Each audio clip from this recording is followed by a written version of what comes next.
আপোনালোকে গৰু মাংস খাই মুছলমান মানুহবিলাকে খোলা খুলি কথা হয় নে নহয়?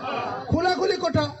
মোক যদি কোনোবাই কয় যে তই গাহৰি মাংস খাব নোৱাৰিবি, মাজতে হিমন্ত বিশ্ব শৰ্মাই যেতিয়া কৈ আছিলে, মইতো হিমন্ত বিশ্ব শৰ্মাক ক'লো বোলো মোক এদিনৰ কাৰণে গাহৰি নেখাবি বুলি কৈছা, মই তোমাৰ ঘৰত ধৰি তোমাৰ ঘৰৰ ভিতৰলৈ গৈ তোমাক উলিয়াই আনি ৰাজপথত খেদি দিম বুলি কৈছো মই। হয়নে নহয় ৰাইজ? আপোনালোকে সকলোৱে নিজেই নিজৰ মতে চলিবলৈ পাব লাগিব। মই আহোম ল'ৰা, মই অসমীয়া গৰ্বিত অসমীয়া ল'ৰা, মই মোৰ মতে চলিবলৈ বিচাৰোঁ। মই যেনেকৈ কথা কওঁ মই তেনেকেই কথা কওঁ, মোক কোনোবাই সলাবলৈ চালে নহ'ব। হয়নে নহয় কওক? মই মোৰ মতে চলিম।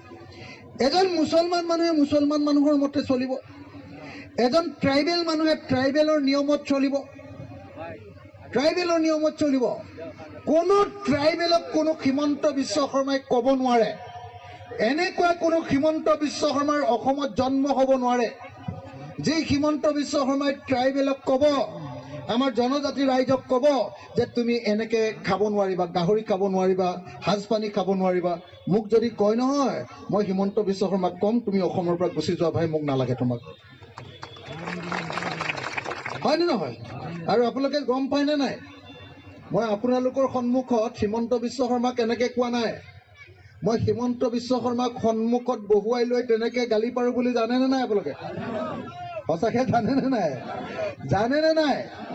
অসম বিধানসভাত 126 জন যে বিধায়ক আছে, 126 জন বিধায়ক থাকিলেও অকল দুটা মানুহৰ মাজতেই কাজিয়া, দুটা মানুহৰ মাজতেই আলোচনা, দুটা মানুহৰ মাজতেই তৰ্ক বিতৰ্ক, দুটা মানুহৰ মাজতেই যুদ্ধ।